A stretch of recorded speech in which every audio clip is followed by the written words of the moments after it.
En primer lugar, como editor de Cántico, dar las gracias a la Fundación Cajasol, que vuelve a ofrecernos esta sala, este espacio tan emblemático, ¿no?, de la cultura en esta ciudad. Y también, pues, como no, dar las gracias a Marta por acompañarnos hoy y, por supuesto, a Octavio Salazar, una persona muy querida, ya en lo personal, pero sobre todo muy admirada en su labor intelectual y cultural. Es sin duda una de las grandes luces en este país, una voz militante, activista, reivindicativa, que lleva mucho tiempo rompiendo estructuras y haciendo una interesante y muy coherente labor de pedagogía social y de educación, ¿no?, que en estos tiempos donde faltan referentes y criterios, criterios de peso, ¿no?, que no sea solamente un contradiscurso, sino un discurso creativo, formador y bien fundado, ¿no?, sólidamente fundado, ¿no? Y todo eso lo tenemos en la obra de Octavio Salazar, una obra muy amplia y que está presentada en muy diversos formatos. No solamente artículos periodísticos, artículos de opinión en los medios en los que él suele colaborar, sino también en la narrativa, en el ensayo. Yo creo que lo único que no te he visto publicar es poesía, ¿no? No. Tendrás por ahí alguna cosilla, ¿no? Sí, pero Sí, ¿no? ahí tengo más pudor todavía. Bueno, en calidad de editor, para mí es un honor y una alegría contar en el catálogo de Cántico con este nombre, como Octavio Salazar Benítez. Llevaba tiempo, como os decía antes, conociéndole y, por supuesto, leyéndole. Y cuando se presentó por su parte esa invitación a que leyera esta propuesta, yo me quedé realmente un poco acongojado, ¿no?, porque una persona como él, ¿no?, con su significación, ¿no?, habiendo editado en casas como Planeta, ¿no?, que de repente pues se fijen en un sello más bien humilde, modesto, como es Cántico, ¿no? Para mí era como todo un desafío, ¿no? Pero desde luego no podía declinar esa invitación, esta propuesta. Y ha sido un trabajo bellísimo. También ha sido un trabajo arduo, algo complicado, porque Octavio Salazar es una persona que tiene la idea muy clara de lo que quiere, de cómo lo quiere, y es una persona muy exhaustiva, muy rigurosa y perfeccionista. Entonces, aunque es encantador y sabe declinar las propuestas de una forma muy elegante, incluso cariñosa, lo cierto es que ha sido un trabajo a nivel nuestro de edición muy difícil, pero muy bonito. Y bueno, esta especie de diario es un diario, como dice el subtítulo del libro, Diario de masculinidades por desarmar. Me encantó especialmente porque plantea de forma transversal todas las problemáticas que él aborda en su obra general, en su discurso y en su papel como activista, en esta labor que, como decía antes, educativa en los valores del feminismo. Pues en este diario, que es un diario coral donde aparecen salpicados hombres con los que él se relaciona en su vida, también mujeres, pero digamos que los protagonistas son hombres, ¿no?, son amigos, son alumnos, son de todo un poco, su hijo, ¿no? Familiares, ¿no? En ese mosaico de hombres que se mueven en su vida, él entabla episodios o narra episodios, escenas, como acuarelas, donde no hay una sentencia clara, pero que poco a poco te va permitiendo vislumbrar y crear una reflexión honda y profunda de lo que es la crisis de la identidad masculina, ¿no? Por eso ese tono autobiográfico y personal que tiene le añade una atmósfera intimista, preciosa, muy bonita, lo aleja de eso, de un discurso panfletario, ¿no? Que quizá no es la intención ni mucho menos, y de una manera muy elocuente, muy sutil, con una gran maestría de la palabra, ¿no? con una formidable solvencia narrativa, nos va descubriendo la vulnerabilidad que hay en todos nosotros, ¿no? Y lo hace desde un lugar muy respetuoso, muy bello, y francamente es una maravilla leer este libro, que no solo nos permite conocernos mejor a los hombres, sino también conocerle a él un poquito mejor. Algo que yo creo que resulta una tarea insondable y prácticamente imposible con la complejidad, ¿no? de esta persona, ¿no? tan brillante y tan especial como es Octavio.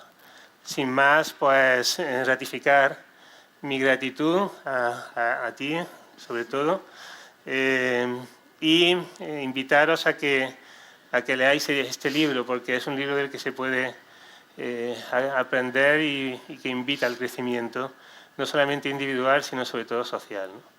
Bueno, pues sin más, cedo la palabra a Marta. Muchas gracias, Raúl.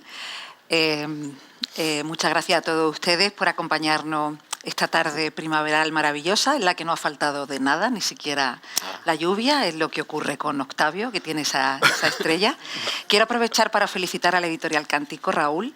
Creo que hablo en nombre de muchos. Nos encanta que exista una empresa cultural como Cántico en esta ciudad, que en una época de tantos fuegos artificiales culturales, que haya empresas de base como la vuestra, que además se está proyectando también, nos alegra. Tú has sido muy modesto, dices que es humilde. Bueno, comenzó como una editorial muy humilde que va creciendo, así que muchas gracias por existir, porque es la Córdoba que nos gusta, ¿no? En la que existen editoriales como esta. Y yo también le quiero agradecer a Octavio que me haya vuelto a llamar para presentar un libro. Somos ya una pareja clásica en la presentación de los libros de Octavio, y solo me queda pedirte que me lleves de gira nacional e internacional contigo por esos caminos. Bueno, nosotros, diálogo de masculinidades por desarmar. Me gustaría comenzar, y voy a hacer una intro muy rápida porque ya Raúl lo ha dicho todo y estoy de acuerdo. Por cierto, Raúl, te invito a que te unas a la charla. Yo no voy a dejar pasar la oportunidad de dialogar sobre masculinidad con dos hombres tan estupendos como vosotros.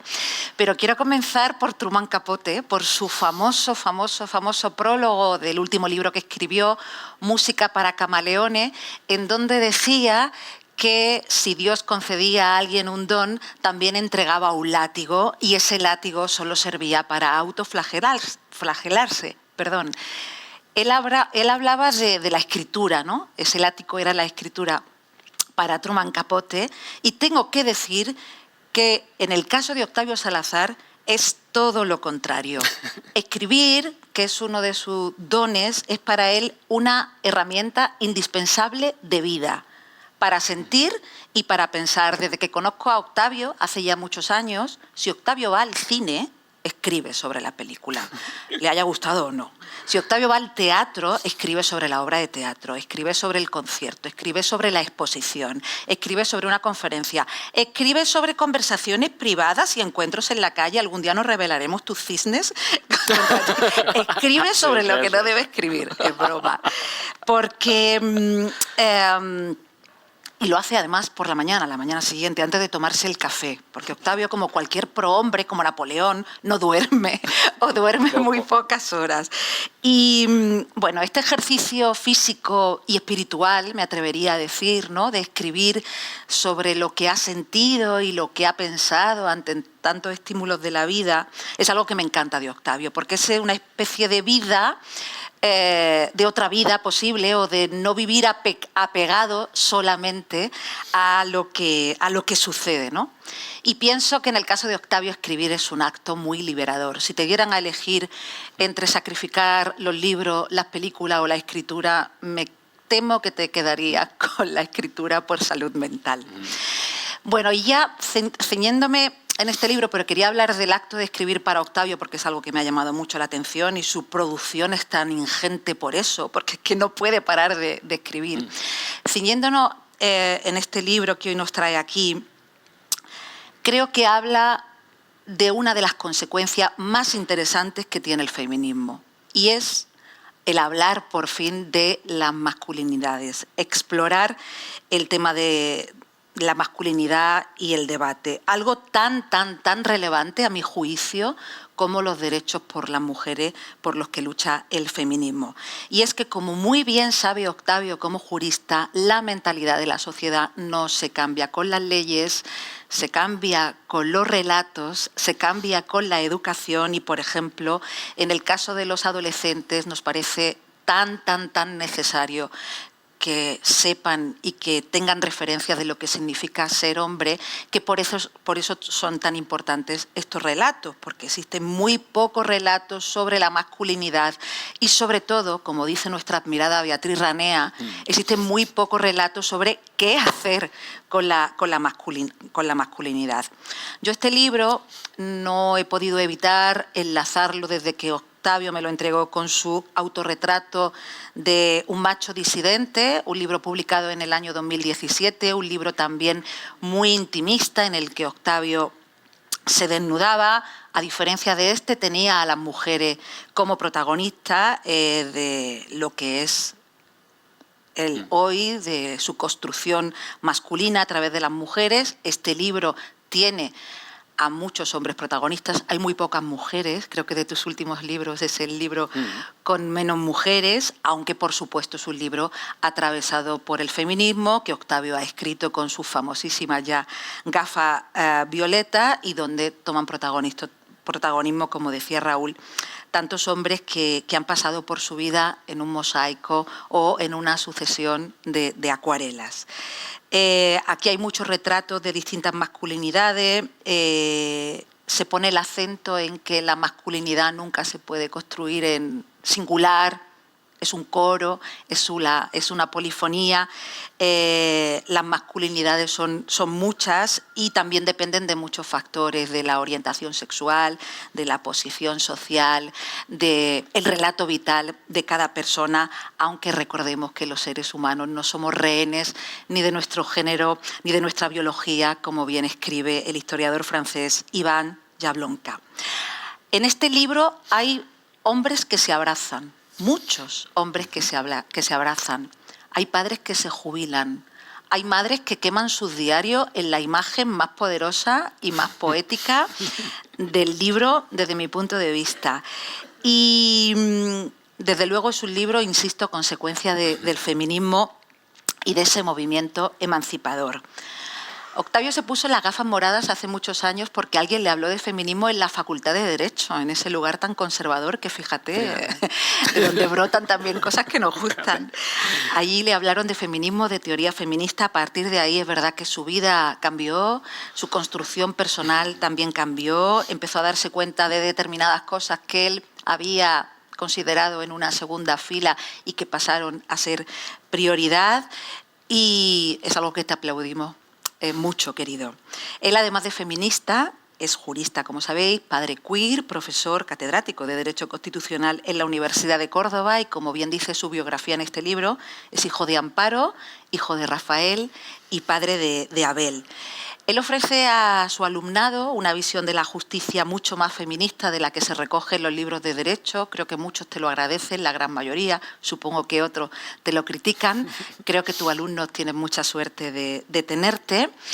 Y de ética vamos a hablar esta tarde, porque de ética habla este libro, como bien dice la gran prologuista de Yo, Nosotros, la escritora Pilar del Río. Así que yo quiero plantearte, Octavio, y me gustaría también luego escuchar la visión de Raúl. Quiero comenzar por la pregunta más complicada. ¿Qué es ser un hombre para ti? ¿Y qué ser un hombre crees para la sociedad actual hoy? Bueno, buenas tardes a todos y a todas.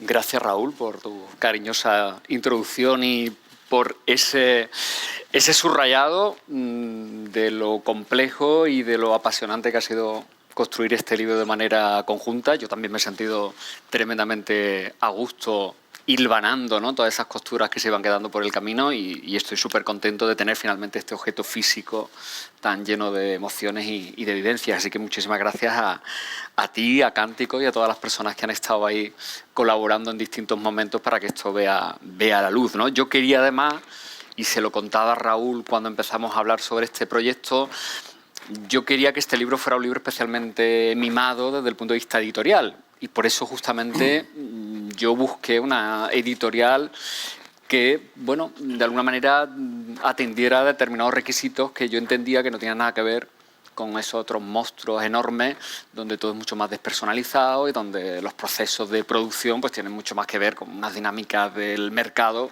que yo entendía que a mí no me servían en este momento y para esta historia, ¿no? Así que en Cántico, además en Córdoba, pues encontré ese espacio y estoy súper contento de lo que ha surgido de ahí, ¿no? Así que muchísimas gracias, Raúl, y bueno, muchísimas gracias, Marta, de nuevo por ser pareja de hecho, ¿no?, en este tándem de tantísimo tiempo, y por supuesto a todos y a todas las que estáis esta tarde aquí, ¿no?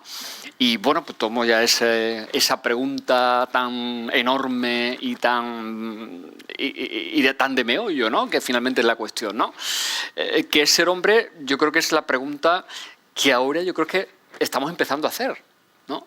Yo creo que una de las claves que tú decías de esa revolución que está suponiendo el feminismo a nivel global, y no solamente para las mujeres, sino también, de alguna manera, como consecuencia para los hombres, es justamente que los hombres empecemos a ponernos delante del espejo y a cuestionarnos, algunos, no todos, lamentablemente, cómo nos construimos, cuál es nuestro lugar en la sociedad, cuáles son nuestras carencias, o cuáles son también, como decía antes Raúl, nuestras vulnerabilidades.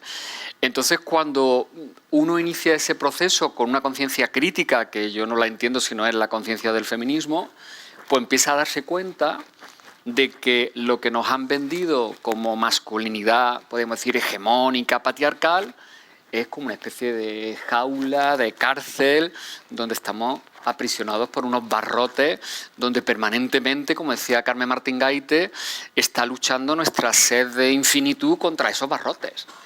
Y entonces justamente en ese proceso de conciencia es cuando yo, al menos gracias al feminismo, me doy cuenta que tengo que desaprender un montón de caminos, de recorridos, de valores, de habilidades que han sido justo los que el machismo me enseñó desde que era apenas un niño.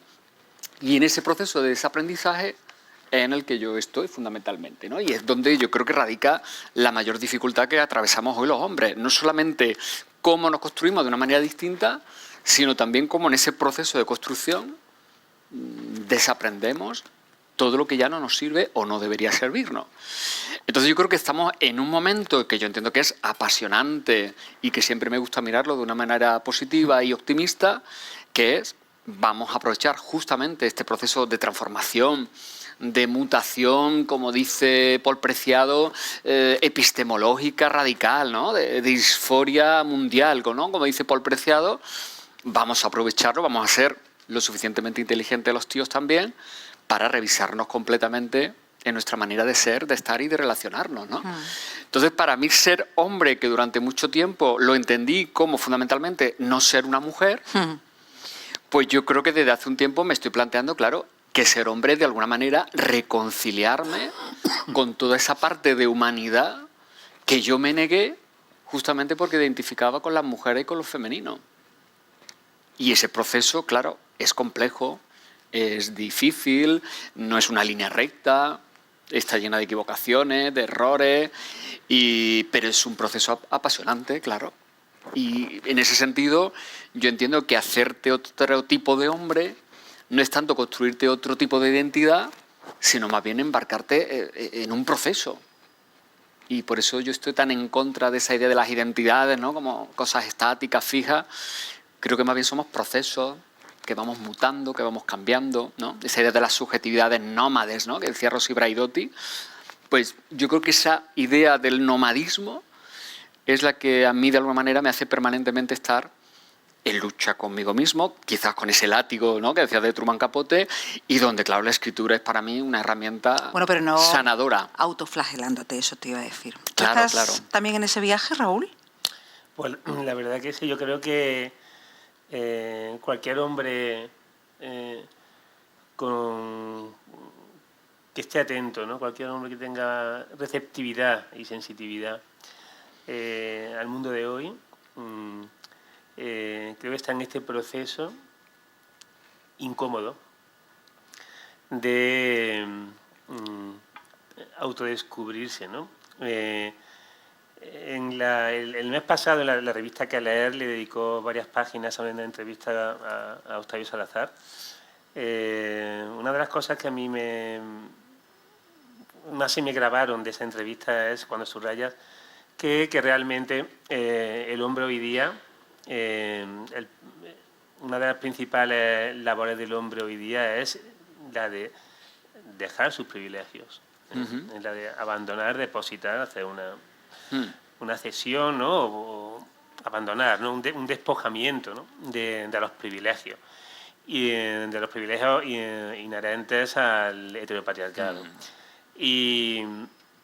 Y claro, tú decías, y eso desde luego no es algo cómodo, o sea, Claro. eso produce un estado de incomodidad, pero es ese desafío al final, ¿no? Es un enorme desafío, y desde mi punto de vista creo que para un hombre implica la mejor la mejor oportunidad para desarrollar una conciencia nueva, ¿no? Una conciencia feminista, ¿no? Crecer, desactivar los elementos de dominio y de poder que oprimen y que buscan continuamente procedimientos para enmascararse, ¿no? Porque también detrás de muchas pancartas y muchos eslogans aparentemente feministas no deja de haber un gran machismo. Y mucho golpe en el pecho de feminismo, También. que en fin. Pero dejadme que baje esto a tierra. Contadme los dos algún privilegio que hayáis aparcado. Bueno, yo te contaré privilegios que estoy en proceso de aparcar. Vale. ¿Vale? Porque Venga. irremediablemente me voy topando con esa realidad que está dentro de mí y que sigue estando ahí en la mochila, aunque yo crea que en algún momento he hecho ya el ejercicio completo de desentenderme de ella, ¿no? Pues mira, yo un privilegio que permanentemente sigo sintiendo y que en muchas ocasiones, apenas ya te digo, en muchas ocasiones casi ni me doy cuenta de que lo ejerzo, es justamente el sentido de autoridad que se me otorga en muchísimos espacios y en muchísimos ámbitos. Y eso, por ejemplo, en el ámbito en el que yo trabajo, que es el ámbito de la universidad, el ámbito académico, sí que efectivamente me coloca en una posición de comodidad, de poder, de la que yo muchas veces me beneficio, ¿no? Y muchas veces me doy cuenta como a posteriori de que está en un determinado contexto, una reunión de trabajo, un grupo de reflexión académica, una mera conversación con colegas, ¿no? Hombres, mujeres en mi entorno universitario, donde me doy cuenta que el hecho de ser hombre, el hecho de ser catedrático, el hecho de tener un estatus, me coloca en una posición, por supuesto, por encima de las mujeres, incluso de las que tienen el mismo estatus que yo, ¿no? Entonces, para mí eso supone un permanente desafío de cuestionarme justamente en esos momentos, en esos espacios, ¿no? Y tengo que hacer un ejercicio como muy consciente de decir, pues por ejemplo, pues no, yo aquí no voy a tomar la palabra, yo aquí voy a colocarme en un lugar como más secundario, voy a dejar que mis compañeras hablen y que se expresen y yo no voy a tratar de corregirla. Y me doy cuenta de que me cuesta muchísimo hacer ese ejercicio, ¿eh? Y luego, en el ámbito más personal, más íntimo de mi vida de pareja, por ejemplo, sé que sigo teniendo una lucha permanente con lo que supone, por ejemplo, las habilidades comunicativas y cómo, por ejemplo, resolver conflictos en el ámbito de la pareja. Yo creo que en general los hombres recurrimos en esos espacios de relación afectiva, de personal, cuando tenemos algún problema que resolver. Yo creo que habitualmente utilizamos dos estrategias, que además yo creo que las mujeres que estáis aquí podréis darme la razón, entiendo, ¿no? Una estrategia es el enfado, en el sentido más literal y brutal del término, y otra estrategia es el silencio. Y es como si no hubiera espacio intermedio, ¿no?, entre el enfado y el silencio. Y yo me di cuenta que en mi vida de pareja sigo en muchas ocasiones recurriendo a esas dos estrategias. Y son estrategias que incluso generan violencia y que lejos de resolver un conflicto lo alimentan, ¿no?, y lo multiplican. Entonces me di cuenta que tengo que hacer ahí todavía un proceso, ¿no?, mucho más profundo de revisión. Por eso decía antes que esto no es una cuestión de decir me pongo una vacuna, me tomo una pastilla y al día siguiente yo ya me levanto con todas las lecciones aprendidas. No, esto es un ejercicio de estar permanentemente colocándote, ¿no?, delante del espejo y decir, joder, ¿no?, otra vez lo he vuelto a hacer, ¿no? Entonces, esas dos cuestiones, por ejemplo, yo las tengo ahí como muy presentes y son como dos retos que todavía ahí no he conseguido desmontar del todo. ¿Y Raúl? Pues mira, uno de los privilegios, si se puede llamar así, que no deja de ser, como dice Octavio, un desafío diario, ¿no? Fue cuando tomé la decisión de aniquilar el concepto que yo tenía de lo que es una mujer, de lo que es ser mujer. Porque, bueno, cuando Dios creó a Adán, ¿no?, una de las cosas uno de los poderes que le dio fue el de dar nombre a las cosas, ¿no? Claro. El de dar nombre a los animales, a las cosas, ¿no? Y, claro, una vez en un jurado de un premio de poesía, que yo formaba parte de ese jurado, coincidí con Olvido García Valdés en el jurado. Y el libro en cuestión era un libro que abordaba pues temas muy implicados con el concepto de mujer, con el papel de la mujer, con las reivindicaciones de la mujer, etcétera.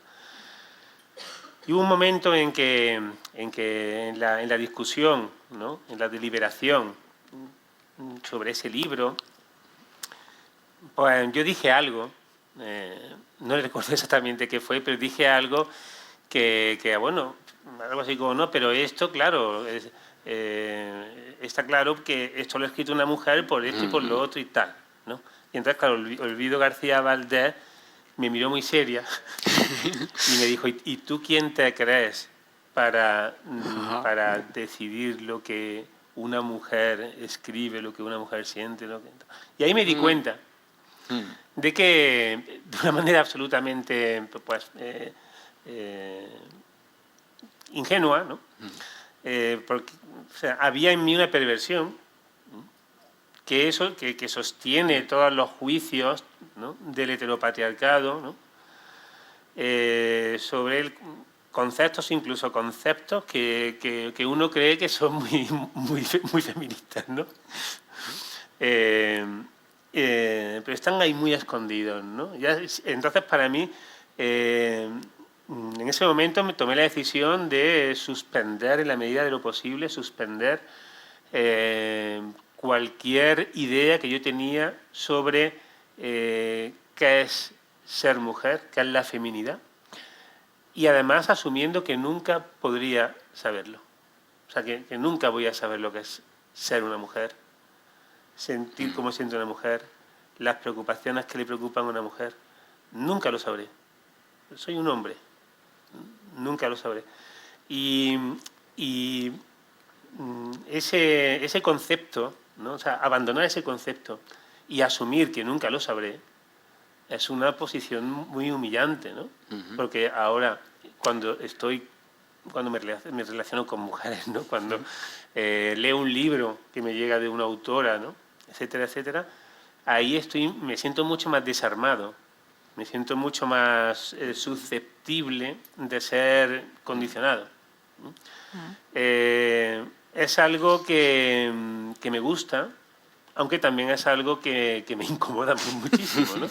Y no deja de ser un desafío, porque estamos hablando de programas que los tenemos en la médula y en el inconsciente a fuego, ¿no?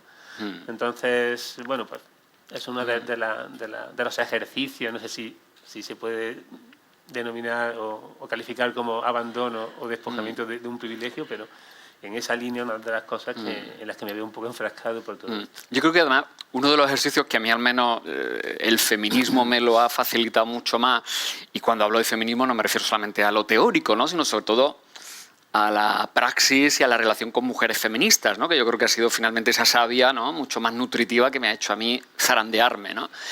Es también esa idea de reconocer a las mujeres como seres valiosos en sus criterios intelectuales, académicos, de pensamiento, porque si nos fijamos bien, hemos sido educados en un mundo, en una cultura donde permanentemente hemos ido despreciando, minusvalorando, colocando en una nota a pie de página lo que opinaba, lo que pensaba, lo que sentía. Pero ojo, también hay mujeres nada valiosas, ¿eh? Como hombres claro, nada valiosos. Por supuesto, claro. Es decir, eso no es garantía, ¿no?, de ningún tipo de excelencia, ¿no? Ni tiene por qué serlo. Estamos hablando del punto básico de equivalencia, ¿no?, de los seres humanos. Pero sí que es cierto que los hombres hemos tendido siempre a avalarnos entre nosotros, a generar esa especie de pactos entre varones donde reforzamos nuestra autoridad y donde es muy complicado que una mujer entre y se le reconozca con criterios de autoridad, de prestigio y de presencia, no ya simplemente física, que eso sí que hemos estado acostumbrados a hacerlo, sino desde el punto de vista, insisto, por ejemplo, intelectual. Y es un ejercicio que, por ejemplo, en la academia, pues todavía yo creo que estamos muy lejos de conseguirlo. O sea, yo leo, por ejemplo, cantidad de obras científicas, de trabajos sesudísimos de colegas míos, donde, por ejemplo, no citan a mujeres. Rebasan la bibliografía y no hay mujeres. Yo me acuerdo que hace un par de años tuve una oposición de cátedra de Constitucional en Sevilla y recuerdo que en toda la bibliografía mastodóntica que citaba mi colega, no sé si había un libro o dos libros hechos por mujeres, que fue además una de las cosas que yo le interpelé. Digo, bueno, ¿dónde están nuestras compañeras mujeres con todo lo que llevan diciendo sobre la Constitución, sobre el derecho en los últimos años? Extrapolable, creo, a todos los sectores. Claro. El canon literario sigue también, siendo, ¿no?, eminentemente masculino, claro, por poner otro ejemplo, ¿no? Pero dejadme que avance, porque os quiero preguntar a los dos qué opináis de qué está pasando con la masculinidad tradicional, porque en un lado muy optimista parece que se resquebraja, de hecho este acto es una muestra de ello, este libro es una muestra de ello, pero por otro lado parece que se repliega y que se está rearmando. ¿En qué lado de la balanza os situáis vosotros? Bueno, lo que tú dices, Marta, bueno, es un fenómeno complejísimo, ¿no?, y que no vamos a abordar aquí completamente, pero yo creo que se dan muchos factores que nos dan clave para explicar lo que está pasando. Lo que pasa es que a veces tratamos de dar respuestas muy simples a problemas que son muy complejos y entonces se nos va por entre los dedos, ¿no?, el asunto. Yo creo que estamos viviendo un momento donde, claro, por un lado, todo lo que ha supuesto el feminismo en cuanto a avance de derechos para vosotras, que ha supuesto y está suponiendo resquebrajar un montón de pilares del patriarcado, de la cultura machista. Fíjate todo lo, por ejemplo, lo que está planteándose en torno a la violencia sexual, ¿no?, en torno al tema del consentimiento de las relaciones sexuales. Todo eso es romper, más allá del debate legal, con toda una serie de paradigmas tan consolidados y que tienen que ver con el poder de los tíos, que efectivamente frente a ese avance está habiendo, como ha pasado tantísimas veces a lo largo de la historia, un repliegue reaccionario, conservador y reactivo, de mantenimiento del orden tradicional, del estatus, por ejemplo, de la familia tradicional, criticando la ideología de género, y todo eso lo estamos viendo cómo se traduce en ideologías políticas, en programas de partidos políticos, que incluso llegan a las instituciones, a los parlamentos y a los gobiernos. Y esto está siendo un fenómeno global.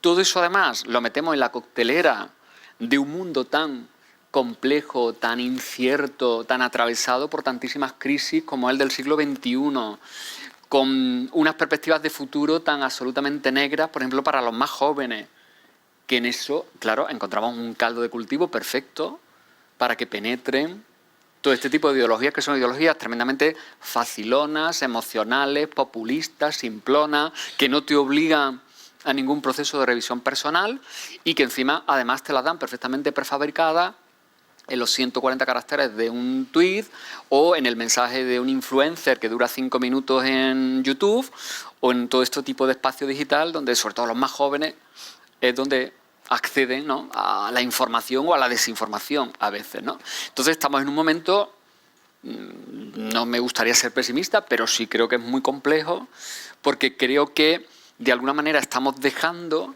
que ese espacio de incertidumbre y vulnerabilidad, muy especialmente masculina, lo esté ocupando un discurso reactivo. Y no estamos siendo capaces, ni desde la izquierda fundamentalmente, ni tampoco creo que desde el feminismo, de ocupar ese espacio. Y nos están ganando esa batalla, claro. Quizás porque lo nuestro es más complicado, ¿eh?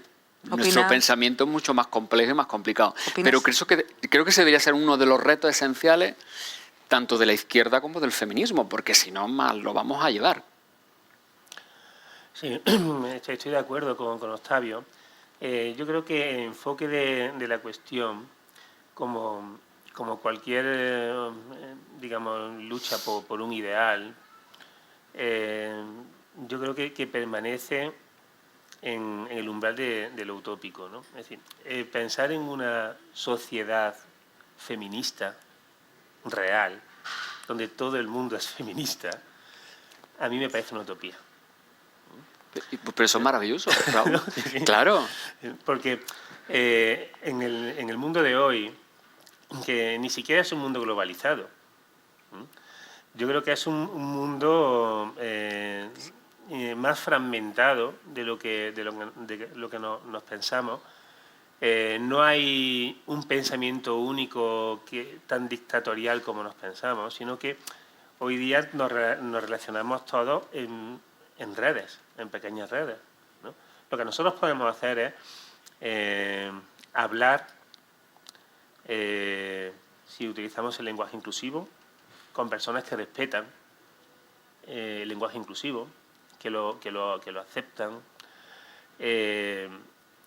seleccionar nuestras conversaciones, seleccionar las personas o los valores de las personas con las que nos relacionamos, pero aspirar a que todo el mundo sea feminista o a que los valores del feminismo imperen, francamente lo veo muy difícil, porque el poder es muy masculino, ¿no? O sea, los consejos de administración de las empresas son en su mayoría compuestos por hombres. Claro. Siempre hay alguna mujer, no siempre, pero en algunos casos hay alguna mujer que la ponen porque tiene que haber alguna mujer, pero es muy... creo que la inercia cultural, el problema cultural es tan fuerte que tenemos dos opciones. Bueno, esto me gustaría también poder plantearlo. No sé qué pensáis. ¿Cómo de beligerantes debemos ser a la hora de reclamar una transformación en la forma de hablar, en la forma de pensar, en la forma de definir, o sea, una redefinición de los roles, de lo que es ser hombre, claro, etcétera, etcétera? Porque los sectores más conservadores, que son, digamos, tradicionalmente machistas, ¿no?, y además cómodamente machistas,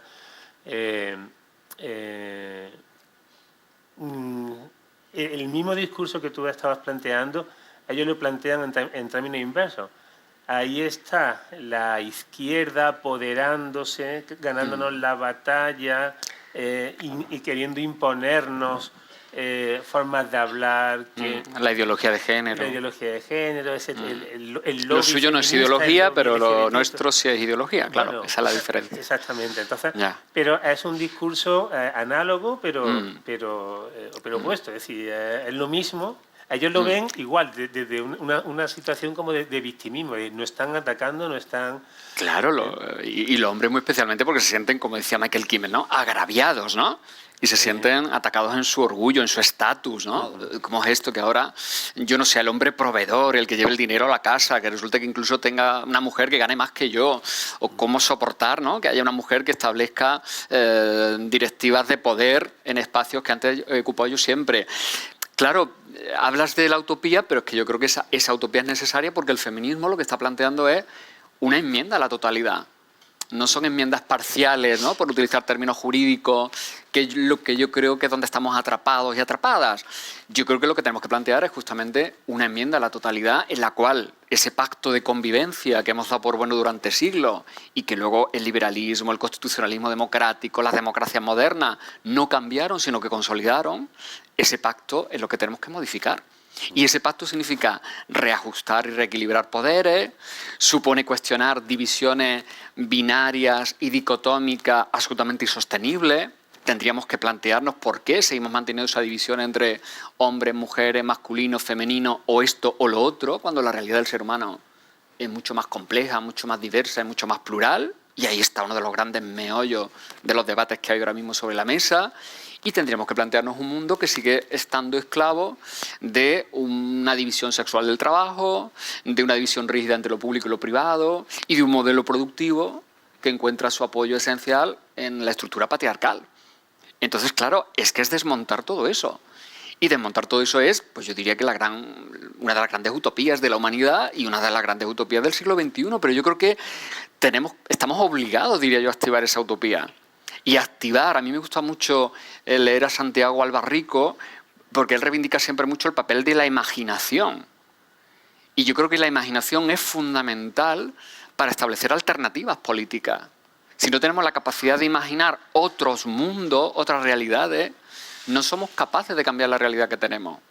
Y yo creo que uno de los grandes déficits, volviendo al tema de los jóvenes en el momento actual, es que no estamos fomentando la capacidad de imaginación de los seres humanos. Lo estamos no solamente domesticando, sino también adiestrando, sobre todo en la fantasía. Y no es lo mismo la fantasía que la imaginación. La masculinidad tiene mucho de fantasía, de omnipotencia, de invulnerabilidad, de heroísmo, de poder por encima de todo. La imaginación, ¿no? La imaginación es una herramienta constructiva de alternativa. Y eso hay que educarlo. Entonces, yo creo que hay que reivindicar que justamente, como decíamos antes, los espacios de la izquierda del feminismo se nutran de eso.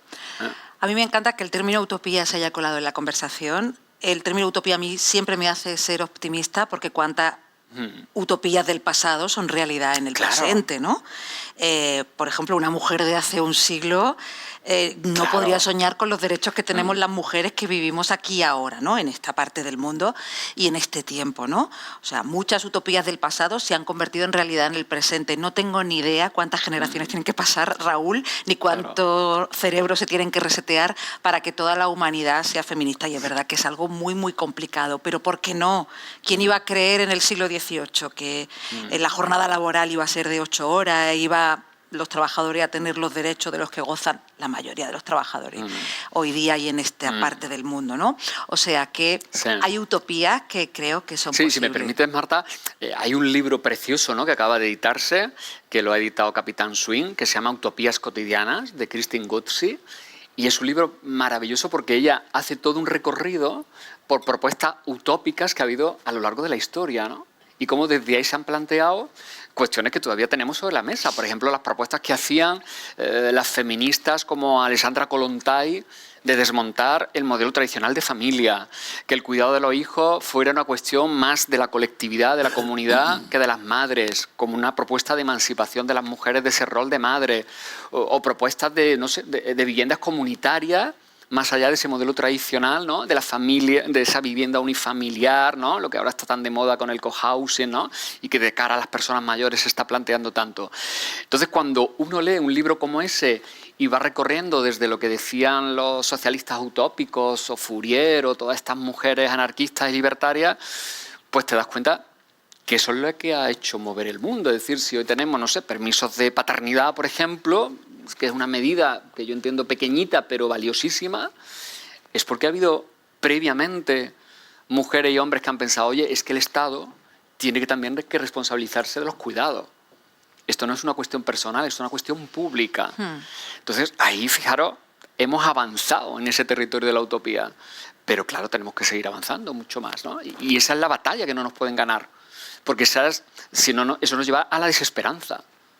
Y yo creo que no nos deben robar ni la desesperanza, ni la alegría, ni la felicidad, ¿no? Porque entonces sí que habrán ganado ellos la batalla, ¿no? Hubo mucha reacción al divorcio y hoy se divorcian todos Claro. los que reaccionaban. Hubo y hay mucha reacción al aborto y hoy es una ley que incluso en países muy cercanos está dentro de la Constitución. En fin, es verdad que hay muchos motivos para ser muy pesimistas y además vivimos tiempos muy, muy oscuros. Esto no se nos escapa a nadie, pero por otro lado, pues tampoco debemos dejar escapar pues cosas que hemos conseguido gracias a la lucha de quienes nos precedieron. Me gusta mucho algo que hay en el libro y que estoy también viviendo con vosotros dos en esta mesa, y es que sois hombres que dudáis. Y este libro está lleno de hombres que dudan, en todo ese mosaico tan amplio de diversas masculinidades que repasa Octavio. Los hombres dudan y creo que la duda está en el origen de todo, porque la duda, en el caso vuestro y en el caso de todos, nos incluimos también a nosotras, la duda siempre es transformadora. No sé si compartís esto. Sí, no, claro, totalmente. Yo decía, creo que era Norberto Bobbio, que decía, la duda es la virtud intelectual por excelencia. Es decir, lo que a ti te hace avanzar, por ejemplo, en el territorio del pensamiento, es justamente que dudes, ¿no? Y como yo siempre le digo a mis alumnos y alumnas cuando empiezo el curso, lo que tenemos que hacer es preguntarnos siempre el por qué. ¿Por qué esto es así y no puede ser de otra manera, ¿no? Y más en derecho, donde 2 y 2 nunca son 4, ¿no? Que puede ser 20. Entonces, la duda es justamente la herramienta que nos permite ese avance. Pero claro, volviendo a esa idea de la masculinidad tradicional, a los tíos nos han educado y socializado siempre para que tengamos siempre el criterio absolutamente firme, sin ningún tipo de duda, de cuestionamiento, que tengamos clara cuál es la última palabra, ¿no? Ese ordeno y mando de la autoridad del padre, ¿no? Que siempre sabía resolver todas las dificultades, todos los problemas, los superhéroes de las películas que lo resolvían todo. Y claro, ese modelo está tan en nuestro imaginario y en nuestra cultura que yo creo que es uno de los grandes desafíos que tenemos por delante. ¿Cómo desmontamos eso y asumimos algo que yo creo que está también muy presente en el libro? Pues eso, que también tenemos miedo. Yo en el libro hablo de muchísimos miedos que yo tengo a nivel y he tenido a nivel personal desde que era niño y que lo sigo teniendo hoy día. Inseguridades, vulnerabilidades, fragilidades. Eso, que un hombre lo reconozca, es todavía una auténtica lucha. Porque estamos educados en todo lo contrario, ¿no? De tener esa especie de armadura, hacer esa especie de performance, donde aparecemos como seres, esa fantasía de la invulnerabilidad, como dicen algunas compañeras feministas, ¿no? ¿Qué es eso? Es una fantasía, porque es un imposible, porque no hay nada más radicalmente humano que ser vulnerable, ¿no? Entonces, eso es un reto, yo diría que de cambio casi ontológico de nuestro modelo de existencia. Yo que me dedico al mundo del derecho, los derechos humanos, los derechos fundamentales, las constituciones, es que todo ese modelo parte del presupuesto contrario, o sea, del tío autónomo, independiente, productivo, que tiene un cuerpo que es una especie de máquina, que parece que ha surgido en el mundo sin que nadie lo cuide y que es el sujeto burgués que se convierte en el titular de los derechos de las constituciones del siglo XIX. Y entonces, claro, ahí hay que hacerse muchas preguntas, ¿no? Como decía aquella autora, ¿quién le hacía la cena a Adam Smith? ¿No? Claro. Ese tío que está ahí triunfante en lo público, ¿cómo ha sido sostenido para que esté ahí? Entonces, claro, hemos obviado tantísimas facetas de lo humano que por eso decía antes, es que esto es una enmienda a la totalidad, claro, a la propia consideración que tenemos del ser humano, de los derechos humanos, porque es un derecho fundamental, no sé, el derecho a la libertad de conciencia y no el derecho a cuidar. ¿Por qué? Ahora que han nombrado esta novela, no he parado de recomendar desde que la leí, Hamnet, de Maggie O'Farrell. Es una novela maravillosa sobre la mujer de William Shakespeare. Es una ficción. A William Shakespeare no se le nombra en ningún momento por su nombre. Es el marido, es el hombre, es el escritor.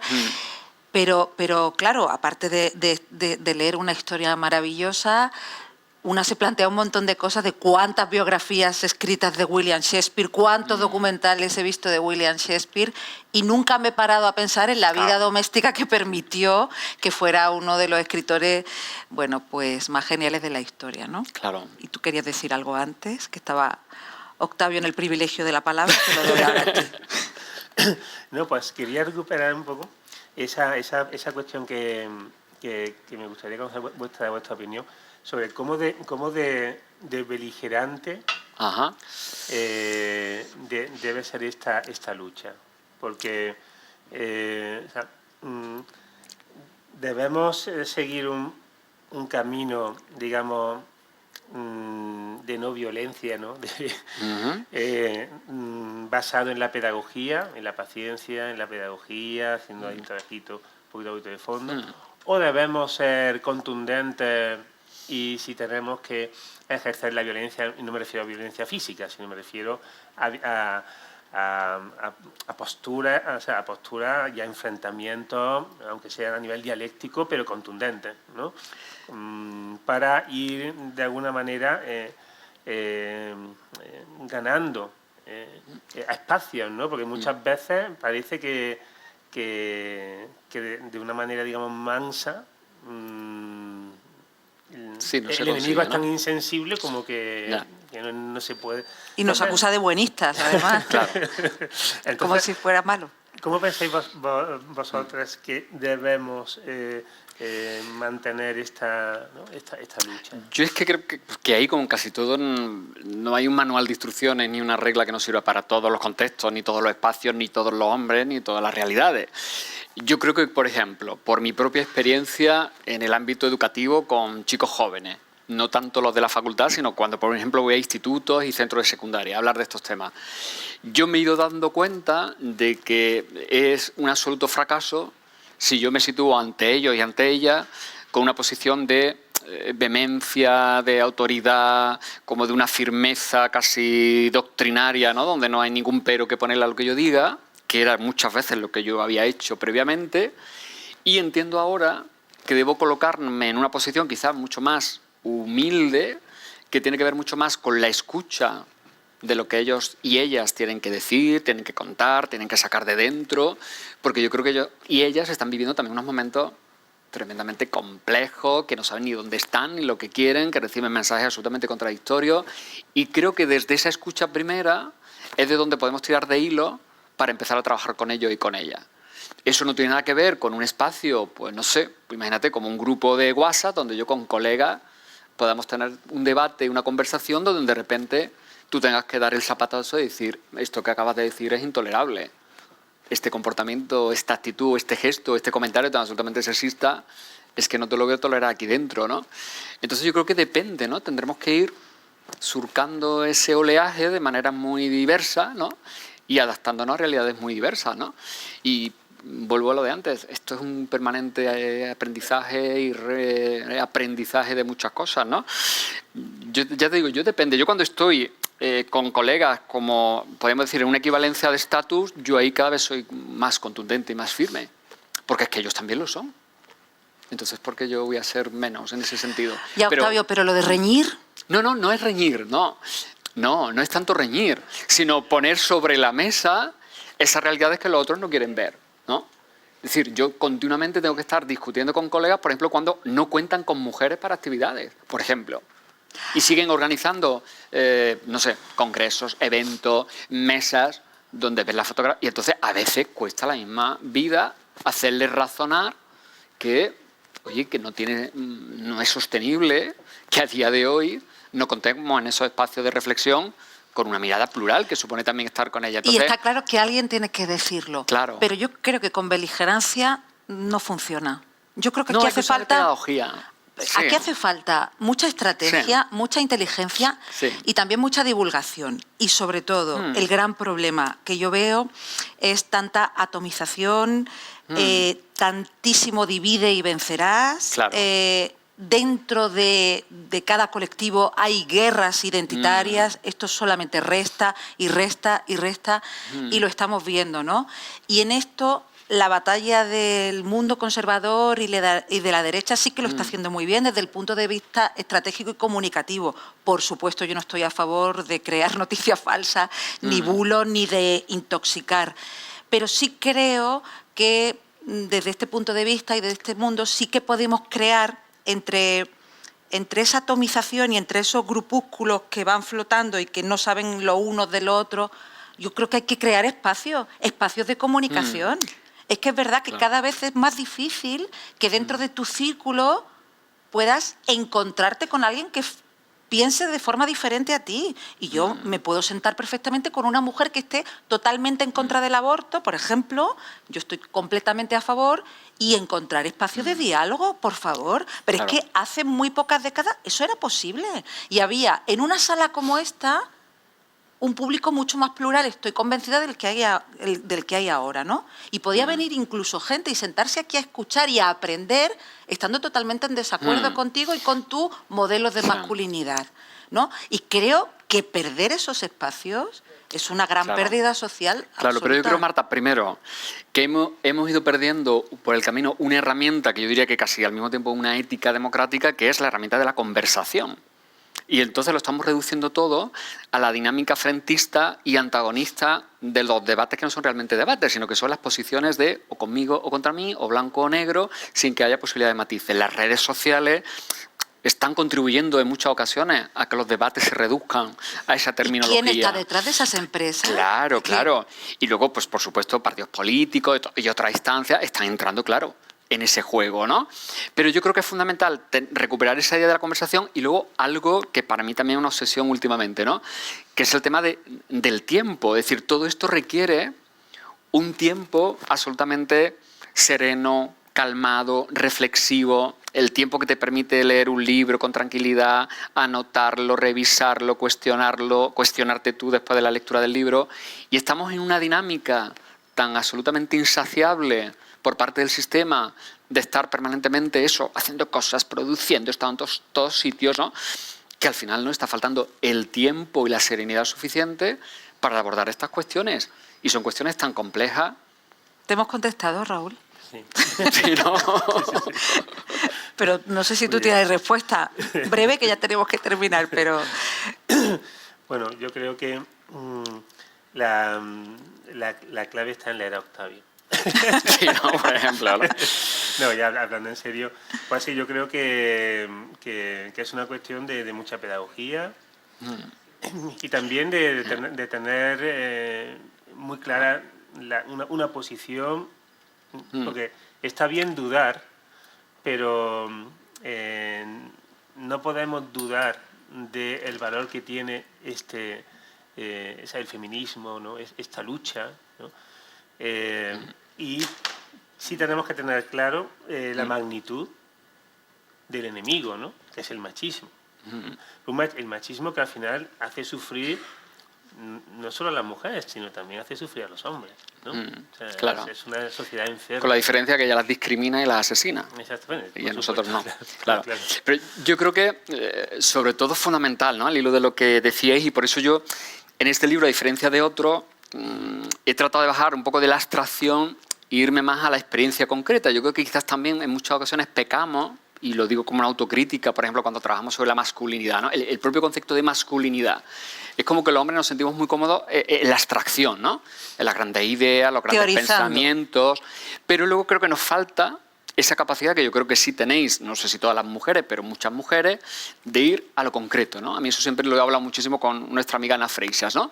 Que siempre me dice, es que a los tíos os falta eso. Espontaneidad. Eso. Y las mujeres yo creo que traemos yo que sé, inserto en los genes una espontaneidad que, a ver, como pauta, os falta al género masculino, pero... Claro. Y por eso yo en este libro pensaba, digo, no, voy a hablar de lo mismo que llevo hablando muchísimo tiempo, pero lo hago a través de historias muy concretas que se pueden ver, que se pueden oler y que se pueden detectar y que las puedes llevar a tu propio terreno. Porque quizás creo que esa también sea una manera mucho más, podemos decir, estratégica de llegar a muchos hombres que de entrada, ¿no? Los conceptos que además los vinculan con el feminismo, con tal, ya van a colocarse ahí como una coraza, ¿no? Bueno, tenemos que terminar antes de que la Sala Cajasol nos cierre ya las puertas para siempre para presentar más libros de Octavio. Pero no quiero despedirme sin invitarles a ustedes a que esta portada, que ahora nos contarás qué simboliza, tiene su versión extendida aquí dentro. Cuéntanos, Octavio, porque sé que estás muy contento con esta portada. Sí. Esta fue también ahí una de las batallas y empeños con la editorial, ¿no?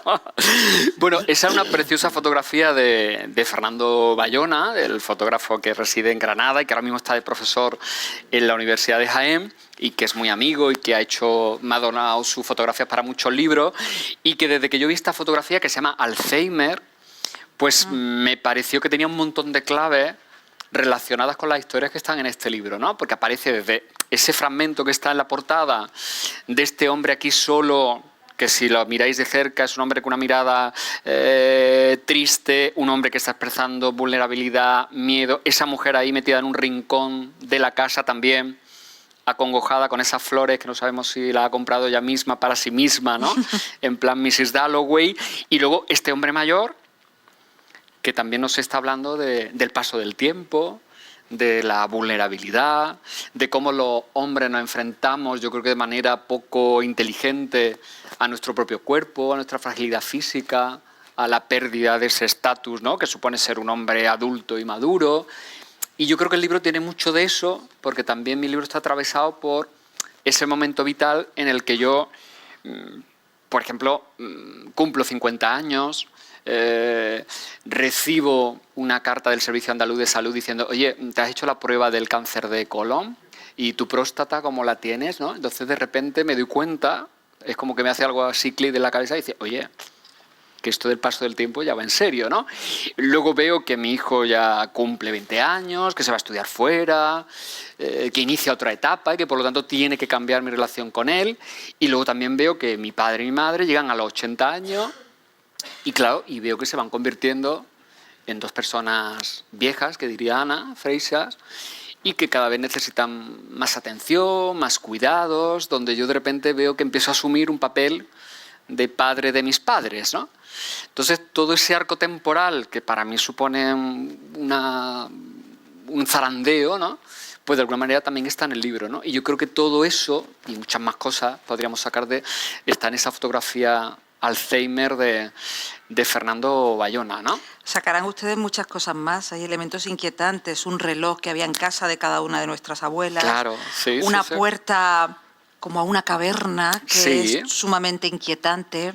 La cocina de fondo, sí, la ropa ahí en el cesto de la ropa, ¿no? Es decir, hay un montón de detalles, pero además Fernando hace toda una escenografía, ¿no? Es casi una puesta en escena de las ideas que él quiere contar, ¿no? Y él también es un tipo que se fija mucho en la masculinidad, en cómo los hombres construyen su cuerpo, y por eso me parecía que esta fotografía podía ser parte del relato, ¿no? ¿Qué vas a escribir mañana cuando te levantes, Octavio? ¿Una poesía? Claro.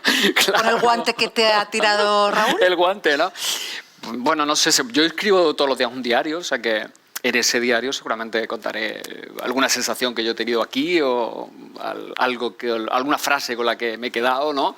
Hoy, justamente, antes de venir aquí, estaba leyendo un libro que venía unas citas preciosas de Toni Morrison y venía dándole vueltas todo el rato por el camino porque la he anotado en ese diario, ¿no?, donde Toni Morrison venía a decir, yo creo que los escritores muchas veces lo que hacemos es escribir el libro que nos gustaría leer, ¿eh? Y quizás yo le doy mucha vuelta a eso, quizás yo cuando me pongo a escribir cosas estoy de alguna manera pensando en eso que a mí me gustaría ver por escrito, por ejemplo, sobre los hombres, ¿no?, y las masculinidades. Y también decía Toni Morrison, la mayor parte de las batallas empiezan en los libros. Así que yo creo que en este libro, ojalá, ¿no?, hubiera el germen de una batalla, no en el sentido masculino y bélico, sino en el sentido utópico del que antes hablábamos. Bueno, pues por muchas batallas más. Yo os quiero agradecer a los dos algo que es la primera vez que me ocurre, y mirad que llevo años presentando cosas. Y es que dos hombres se hayan abierto tanto y hayan hablado tanto de cosas íntimas. Es algo realmente extraño, así que brindo porque cosas así sucedan más a menudo, porque creo que hablará de que vamos progresando adecuadamente, ¿no? Raúl Alonso, larga vida a Cántico. Muchísimas gracias por haber estado aquí. Octavio Salazar, hasta pronto. Eso espero. Muchas gracias a todos ustedes y que disfruten.